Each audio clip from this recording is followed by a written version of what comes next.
What is Senders? I'm starting to like that more and more each day. What we got on the schedule? Well, we just killed it at the gym. Got a little bit of a pump up. We raved this weekend, though nobody knows, only us. Surprise! Gonna be surprising some of our friends at Veld Music Festival. None of them know that we're going. Let's talk about that in a second, but quickly going through the schedule for the day. Next we got a float session. You know, okay, so the first time I did a float, I was a newbie vlogger and I recorded a little bit about it, but I was a newbie vlogger and I didn't like what it came out, so I never did anything with it.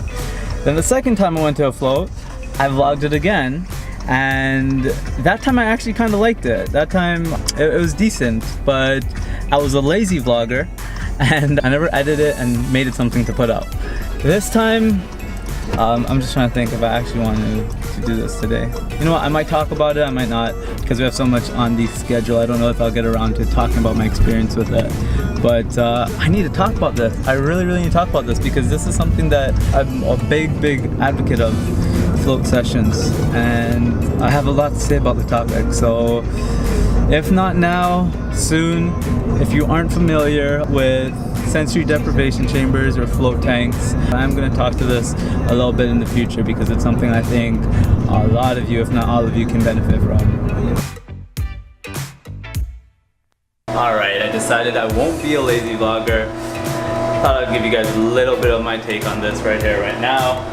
So this is the float tank. Bam. Essentially, if you aren't familiar, you get in one of these guys, you have no senses. You don't hear, I mean you put an earplug so you can't hear, pitch black, the water that you're floating in, it's body temperature, so if you lay in it long enough, it begins to feel like you don't have a body. If you allow yourself to relax, you get into that sensation where you can't really tell where your body ends and the water starts, and it's this phenomenal experience if you learn how to allow yourself to just let go into it. Going into these and meditating has been some of the most powerful, profound experiences I've had in my life.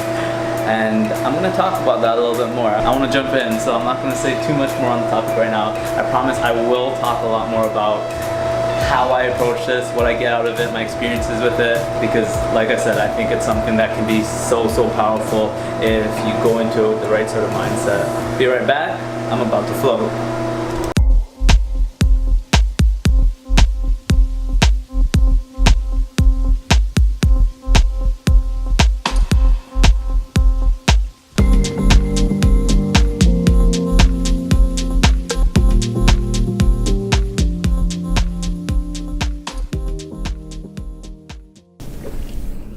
Nice to meet you.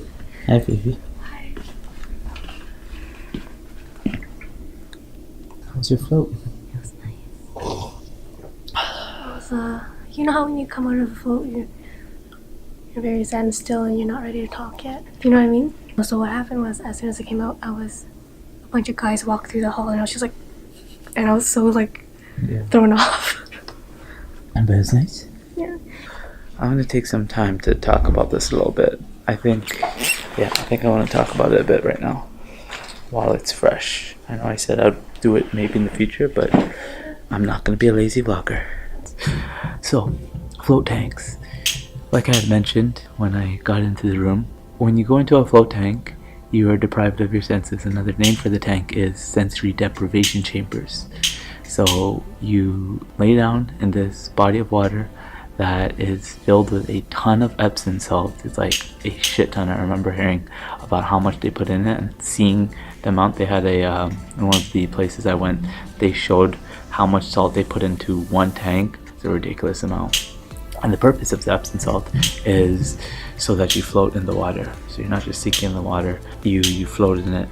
And the water is at body temperature.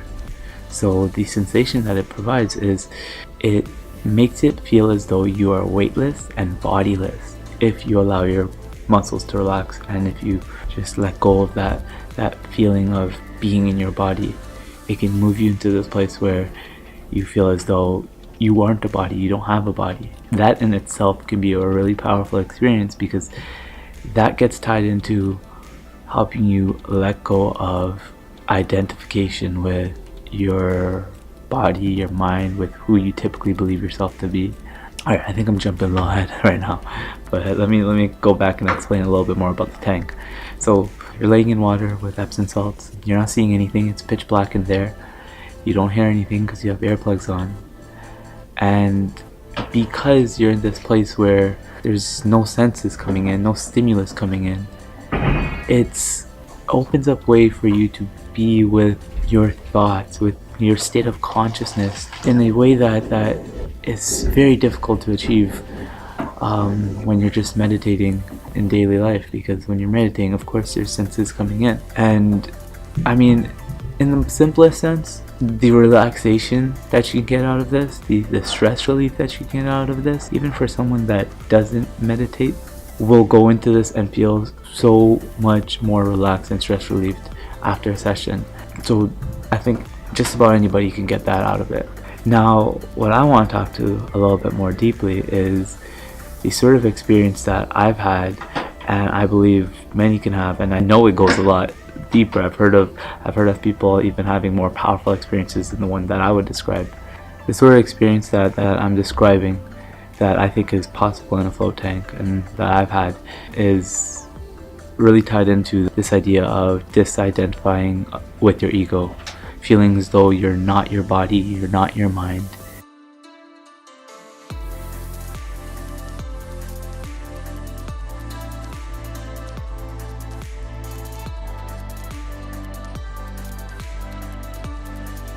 The best way that I can put it is, I've been in the float tank and felt like I was everything and nothing both at the same time. I honestly think that's the best way I could put it. I felt like I was everything and nothing both at the same time. I'll speak to, I think, my second last experience a little bit more, because I think that was probably one of my more profound ones. That time I went into this place where I started to realize that what is only is because we perceive it, and beneath it all is this vast, infinite emptiness and stillness, and everything that we perceive, everything that is in front of our awareness, comes from this place of stillness. And when you start to see that it's all just a creation of consciousness, that can be scary. But it can also be a very beautiful thing, because you start to see that it's whatever we want it to be. It's whatever we perceive it to be, and we get to choose and shape our reality by how we perceive it. And in that tank, when there's so little stimuli coming in, it's easier to find that connection with this very, very powerful truth, because there's nothing going on to distract you other than your mind. But with less stimuli coming in, it's easier to move back from being pulled by the mind and just observe. So a lot of this, of course, for my experienced meditators, comes back to meditation. I don't think I've spoken nearly enough to the topic of meditation on my channel, but I'm definitely going to get into it. For those of you that may not be aware, I'm experienced at meditation. I've been doing it for at least 5 years, I would say. I'm a huge advocate for it. I think it's something that everyone should be doing. There's a plethora of benefits that come from it, but that's a video for another day. Anyways, I think I'm going to leave it at that. If you've never tried out a float tank, I highly recommend that you do. It's an amazing experience. I definitely don't think I'll ever stop using one. Actually, I do have in my mind that I might want to buy one in the future. I think they're like $10,000 or something. Yeah, possibility. If I end up ever building a float room in our future home, I will create a vlog and throw this video in it. Yeah, I think that's all I want to say about float tanks. Today I was not a lazy vlogger. If you guys ever do check one out, let me know what your experiences are. If you have any questions about it, I'm always open to them as well. Catch you next time. Wait, no, that's not my line. Until next time, keep ascending.